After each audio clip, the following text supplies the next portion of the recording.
मेरे स्वामी को 1 साल की सजा मिली है। उनका अपराध सिर्फ इतना था कि 3 रोज पहले जेठ की तेज गर्मी में उन्होंने कई राष्ट्र सेवकों की पानी व शरबत के साथ खातिरदारी की थी। मैं उस दौरान कोर्ट में खड़ी थी। ऐसा लग रहा था मानो कमरे से बाहर खड़े शहर की सभी राजनीतिक चेतना किसी बंदी पशु की तरह जोर जोर से चीख रही हो। मेरे स्वामी बेड़ियों से बंधे हुए लाए गए। इस दौरान हर तरफ सन्नाटा पसर गया, लेकिन मेरे मन में कुहराम मचा हुआ था। क्रोध का आवेश मन ही मन फूटकर बाहर आना चाह रहा था। मुझे इतना गुमान कभी नहीं महसूस हुआ था। सामने कुर्सी पर बैठा अंग्रेज जज व उसके बगल में खड़े लाल रंग की पगड़ी बांधे पुलिस अफसर सभी मुझे नीच दिख रहे थे। बस यही मन कर रहा था कि तुरंत दौड़कर अपने स्वामी के पैरों में गिर जाऊं और वहीं प्राण त्याग दूं। कभी शांत, कभी चंचल, तो कभी आत्मसम्मान से भरी मूर्ति सी दिख रही थी मैं।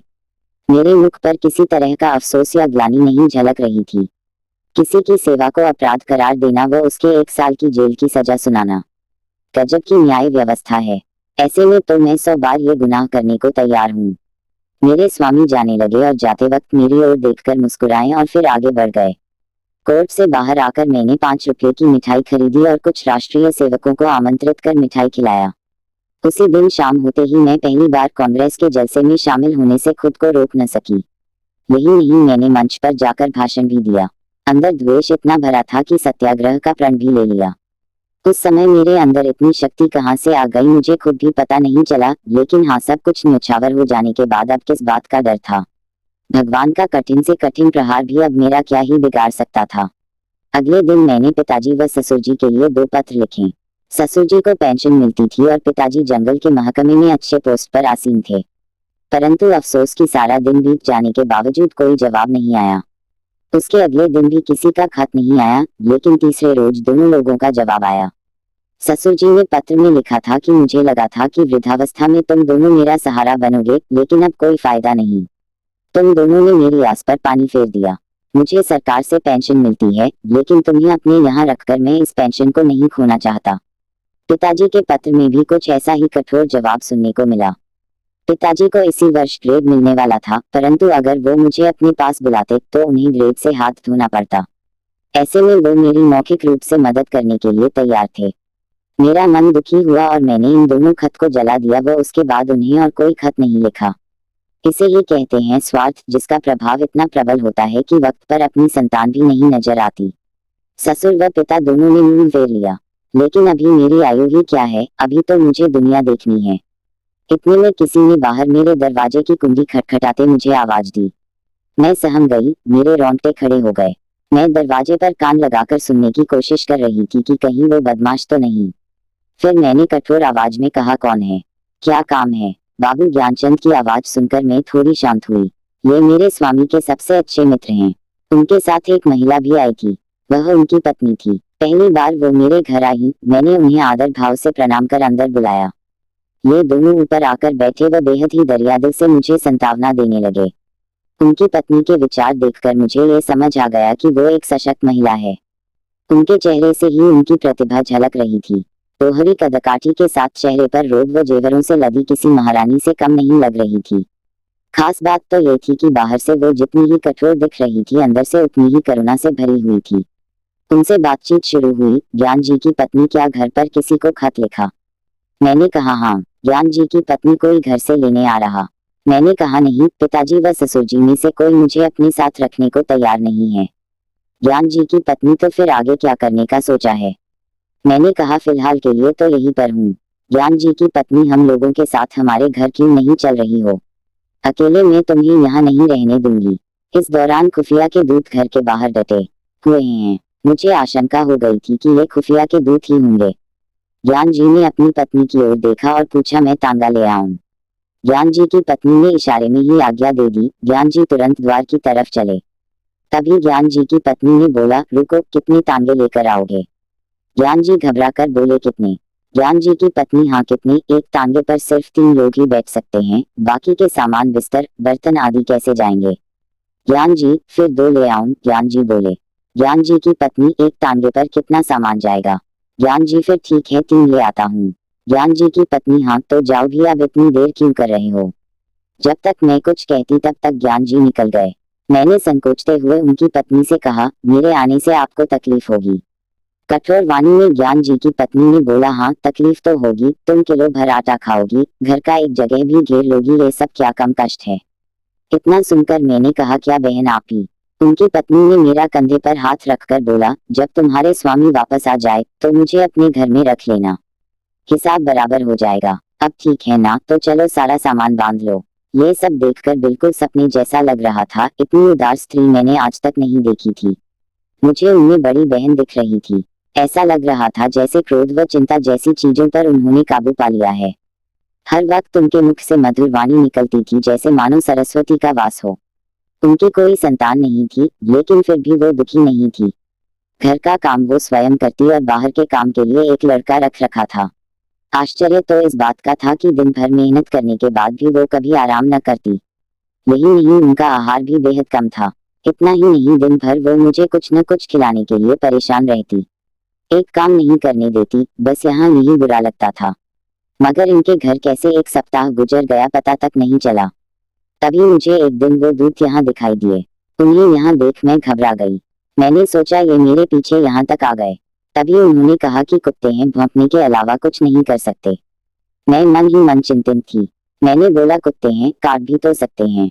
ज्ञान जी की पत्नी ने कहा, तो क्या इनके डर से भागना नहीं चाहिए। मैं बार बार उनके बारे में सोचती, छज्जे से जाकर देखती तो वो बाहर नजर आते थे। हाथ धोकर ये मेरे पीछे पड़ गए थे। मन ही मन सोचती कि मैं इनका क्या बिगाड़ सकती हूँ। आखिर मैं हूँ ही क्या। क्या ये नहीं चाहते कि मैं यहाँ रहूँ, पर ऐसा कर उन्हें क्या हासिल होगा। ये सब सोचते हुए एक और सप्ताह बीत गया। उन दोनों दूत ने अपना डेरा वहीं जमा लिया था। ऐसे में मैं और ज्यादा बेचैन थी। किसी से कुछ कह भी नहीं सकती थी। एक रोज संध्या के वक्त ज्ञान जी घर आए, घबराए हुए नजर आ रहे थे। मैं बरामदे में सब्जी काट रही थी। ज्ञान जी सबसे पहले कमरे में गए और अपनी पत्नी को बुलाया। उनकी पत्नी ने कहा, अरे अचानक से क्या हो गया, पहले हाथ मुंह धो लो, कपड़े बदल लो, कुछ खाओ, तब आराम से बैठकर बात करते हैं।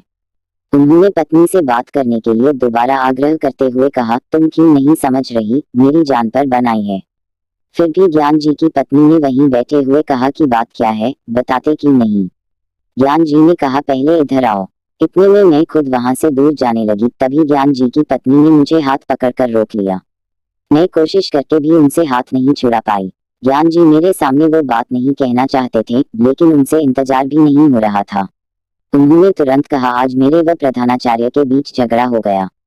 पत्नी ने बड़े ही बनावटी शब्दों में कहा, क्या सच में, तब तो तुमने उन्हें खूब पीटा होगा। ज्ञान जी तुम्हें मजाक सूझ रहा है, यहाँ मेरी नौकरी आफत में है। पत्नी, जब इतना ही डर था तो झगड़े क्यों। ज्ञान जी मैं नहीं झगड़ा, उसने मुझे बुलाकर खूब सुनाया। पत्नी, बिना मतलब के। ज्ञान जी अब क्या बताऊं। पत्नी, मैंने कई बार बोला है ये मेरी बहन है, तुम इसके सामने सब कुछ बोल सकते हो। ज्ञान जी, अच्छा, पर जब बात इनके बारे में हो तो। पत्नी ने कहा, मैं समझ गई, खुफियों से तुम्हारी अनबन हुई होगी और पुलिस ने तुम्हारे स्कूल में शिकायत कर दी होगी। ज्ञान जी सोचते हुए, नहीं ऐसा नहीं है, लेकिन पुलिस ने हाकिम जिला के यहाँ शिकायत की और उसने प्रधानाचार्य से। प्रधानाचार्य ने मुझसे जवाब मांगा है। पत्नी ने कहा, प्रधानाचार्य ने कहा होगा कि उस महिला को अपने घर से बाहर करो। ज्ञान जी, हाँ कुछ ऐसा ही समझ लो।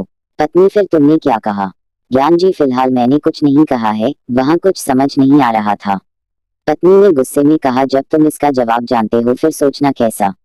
ज्ञान जी सहम कर बोले, मैं ऐसे अचानक कैसे बोल देता। पत्नी गुस्से में बोली, जाओ अभी जाकर अपने प्रधानाचार्य से कहो कि मैं उसे नहीं निकाल सकता, और अगर न माने तो नौकरी से इस्तीफा देकर घर आना। अभी तुरंत जाओ। मैं अपने आंसू नहीं रोक पाई। रोते हुए मैंने कहा, बहन ये सब क्यों। ज्ञान जी की पत्नी ने मुझे डांटा और कहा, तुम बिल्कुल चुप रहो, नहीं तो कान पकड़ लूंगी। तुम क्यों बीच में बोलती हो। हम जब भी रहेंगे तो एक साथ ही रहेंगे, अगर जिएंगे तो साथ, मरेंगे तो भी साथ। पति को सुनाते हुए कहा, इनकी आधी उम्र बीत गई, लेकिन इन्होंने कुछ नहीं सीखा। अब खड़े क्यों हो, तुम्हें बोलने में डर लग रहा तो मैं जाकर कह दूं। इधर पूरी रात मैं नहीं सो पाई। पिता व ससुर जी जिसे दोनों ने ठुकरा दिया हो, उस दासी को इन्होंने इतनी इज्जत दी। ज्ञान जी की पत्नी सच में किसी देवी से कम नहीं है। अगले दिन ज्ञान जी निकल रहे तभी पत्नी ने कहा, जवाब देकर आना। ज्ञान जी के जाने के बाद मैंने कहा, बहन तुम ये सही नहीं कर रही हो, मुझे ये बर्दाश्त नहीं हो रहा कि मेरी वजह से तुम्हारे परिवार पर परेशानी आए। ज्ञान जी की पत्नी से हंसते हुए कहा, हो गया या और कुछ बोलना है। ज्ञान जी की पत्नी ने पूछा कि अच्छा ये बता कि तुम्हारे स्वामी आज जेल की सजा क्यों काट रहे। बस इसलिए क्योंकि वो राष्ट्रीय सेवकों की सेवा कर रहे थे। आखिर राष्ट्र की सेवा करने वाले वो लोग कौन हैं? ये हमारे लिए क्यों संघर्ष कर रहे हैं? इनका भी तो परिवार होगा, कारोबार होगा, पर ये सब त्याग कर वो हमारे लिए लड़ रहे हैं। ऐसे लोगों की सेवा कर जेल जाने वाले तुम्हारे पति भी किसी वीर से कम नहीं। ऐसे वीर की पत्नी के दर्शन मात्र से ही आत्मा तृप्त हो जाएगी। फिर मैं नहीं, तू मुझ पर एहसान कर रही है। ज्ञान जी ने गुस्सा होकर बोला, कल जाकर बोल दूंगा, इस समय पता नहीं वो होगा भी या नहीं। मैं चुपचाप उनकी बात सुनती रही और कुछ नहीं बोल पाई। संध्या हो गई। ज्ञान जी घर आए तो उनके चेहरे पर अलग सी चमक नजर आ रही थी। पत्नी ने पूछा, हारकर आई या जीतकर? ज्ञान जी ने स्वाभिमान के साथ कहा, जीतकर। जब मैंने नौकरी से इस्तीफा दिया तो उसका दिमाग चकरा गया। तभी उसने हाकिम जिला के पास जाकर बात की।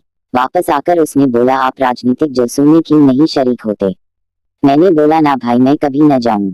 उसने पूछा, क्या आप कांग्रेस के सदस्य हैं? मैंने बोला, नहीं, और न ही किसी सदस्य से मेरा कोई संबंध है। उसने पूछा, क्या कांग्रेस के फंड में आप दान करते हैं? मैंने बोला, ना भाई, फूटी कौड़ी भी नहीं। उसने कहा, तो ठीक है, मैंने आपका इस्तीफा अस्वीकार कर दिया। पत्नी ने ये सुनते ही ज्ञान जी को गले से लगा लिया।